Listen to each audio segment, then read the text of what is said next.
Jeremiah chapter 51, verse 49. As Babylon hath caused the slain of Israel to fall, so at Babylon shall fall the slain of all the earth. See that part right there?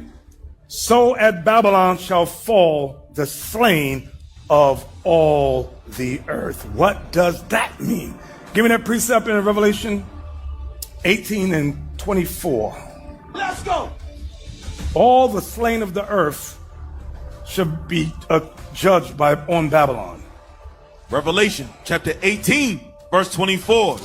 And in her was found the blood. And in Babylon was found the blood of prophets. Was found the blood of prophets. And of saints. And of saints, watch this. And of all that was slain upon the earth. And of all that was slain upon the judgment that's going to come to this country, this kingdom, is going to be worst of all.